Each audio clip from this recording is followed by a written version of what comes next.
Stories are everywhere. They power our conversations. They seep through glowing television screens. They are captured in frames and canvases. They weave in and out of guitar strings and piano keys and beautiful human voices. They live in dusty library shelves and in pages that bear black ink birthmarks. They arise from the click-clacking of computer keys, from the soft and swift scribble of a pencil. They roam in the human heart like restless creatures. Every single person watching this TED Talk right now has hundreds, thousands, millions of stories bustling inside them.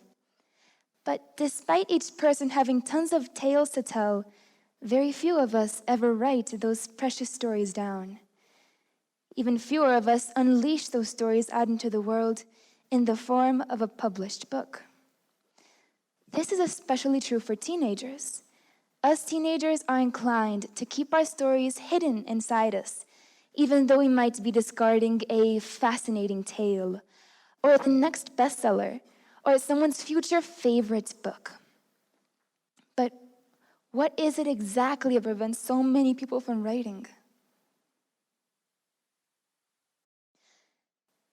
It's because it takes incredible stamina to breathe a story to life, and giving up on it is easier than holding on to it. It's because we just don't have enough time, enclosed by homework and after-school activities and chores. Scraping up enough time to write a fully fledged novel isn't as simple as it sounds. It's because it's not a very common hobby. People around us value television and other activities above writing, and those tendencies rub off on us. We have sunk into the habit of consuming stories rather than creating them. It's because we don't believe in our capacity to write a book. It's because we might not think writing is necessary. A teen might think, there's no need for me to write something that's not even going to get graded. Surely there's a lot of other people out there that will read a book for me.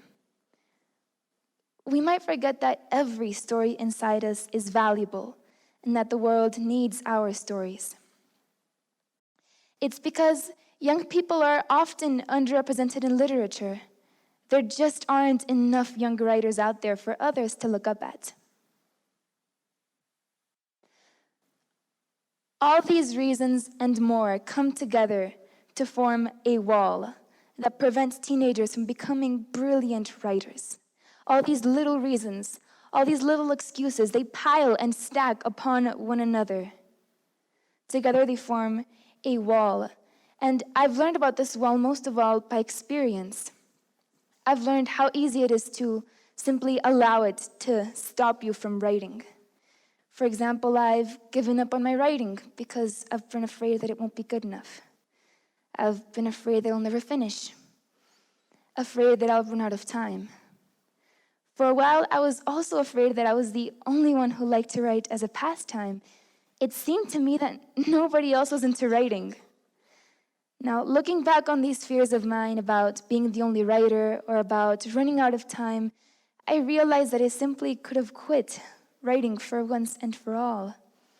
But I didn't, because I realized one thing, and it's that the world truly needs our stories, the stories of all young writers. Here's why. First of all, young writers are needed because we provide the books that younger audiences demand. After all, who knows better than a teenager what a teenager wants to read? According to Forbes, in the United States, the most people who had read one or more books in the span of a year were those aged 16 to 29 years. Other studies showed that the young are the most likely readers. Why aren't we the most likely writers? It is us who have the potential to design the stories that the immense population of young readers want to get lost in. Young readers are needed. Young writers are needed because writing teaches today's children the skills to be tomorrow's leaders. It teaches us to push through with an idea, to rip past disapproval or rejection, and to learn how to turn thoughts into realities. It also teaches us how to observe the world around us. If it weren't for writing, I wouldn't appreciate the world as I do. The movement of every leaf, the sound of water when it drops. I wouldn't look at human emotions and how they're connected, trust and power and love and war and what everything means. Tapping into the skills of observing and of persevering is what will take you to the places where you want to go. Yet, the wall still stands.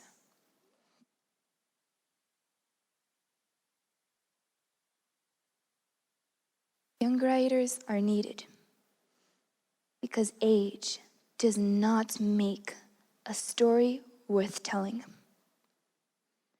Age does not define literature. Yet,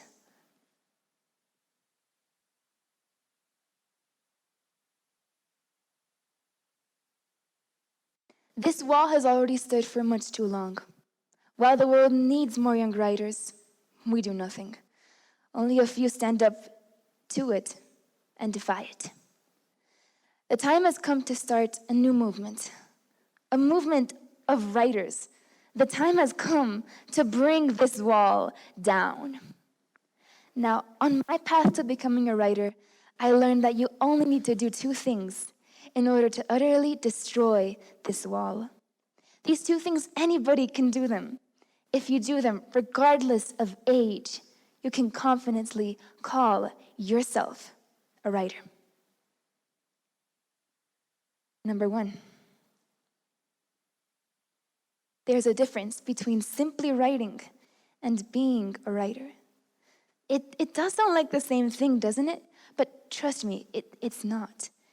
Being a writer is someone who sacrifices things for their art, who makes time for their art, who perseveres and feeds the fire instead of smothering it. School teaches us how to write. We decide if we become writers. Someone might have the ability to write delightful prose that flows with seamless perfection, but not have the strength or the passion to take their stories till the end. And that means that they're not truly writers. On one of my first attempts to write and publish a book called Portals, I simply wanted the end results of writing. The praise plus the applause and possibly the prizes. But I didn't want to put in the effort actually needed to create a work of writing. I didn't want to become a writer. And I didn't know that, yes, writing can be hard. But that's what makes finishing your work so satisfying. It was only after I realized what it truly meant to be a writer that I was able to become one. So keep this knowledge in mind, because it is a crucial weapon against this wall. Writing is one thing. Being a writer is another. Number two. Fear is the cement that holds all the bricks in this wall together. Without it, the wall comes crashing down like this. Fear is any writer's enemy. It is a master of magnifying all the things in yourself that you don't want. Fear turns the "let's try" into an "I'm not going to." And when people say "I'm not going to," it's almost always because they're afraid of what will happen when they say "I am going to." Now, for a long time, I feared that I'd run out of time. Has anyone heard the song that goes like, "Why do you write like you're running out of time?" Well, in case you haven't, anyway, my life still went along those lines when I was writing. I wrote all the time. But meanwhile, in my head, I thought, I'm going to flunk all my classes because I spent my time writing a silly novel that nobody will read. And when I let fear guide me, I got absolutely nowhere. And then I learned that if I wanted to write, I had to dive in. I learned that if I make mistakes, if I fall, if I fail, then those will be my greatest successes because they'll mean that I tried. And the sole reason why people abandon writing is because they stop trying. So keep this knowledge in mind. Again, you can't write with fear in your heart, even if you're writing about fear. To be a writer, one must be fearless about starting and persistent about finishing. You must try, and try again. Those are your two and only weapons. Erase fear and fight to become a writer. It might seem like a lot to overcome, but trust me, it's not impossible. If it were impossible, there'd be no Christopher Paolini, who at the age of 15 began writing bestseller Aragon. There'd be no Mary Shelley, who began writing Frankenstein at the age of 19. There'd be no Ned Vizzini. There'd be no S.E. Hinton. They all triumphed as teenagers. It's not impossible. So if you're going to take away one thing from this talk, let it be that you're right. Even if it's just a little. Yes, writing in your diary counts. So does writing ideas in a journal. All that matters is that you start and then ease it into a habit. So write. Take the opportunities that others are missing out on. You'll never go anywhere if you don't try. There's only one person who can take an idea out from your head and onto the store shelves, and that person is you. Nobody will do the job for you. So write. Who knows all the places you'll go? Who knows the stories you'll share, the hearts you'll touch, and the lives that you'll change? So write. Shun your fears and shine like a writer, because that wall is coming down. It is true that stories are everywhere. Let's start making sure that stories are made by everyone. Thank you.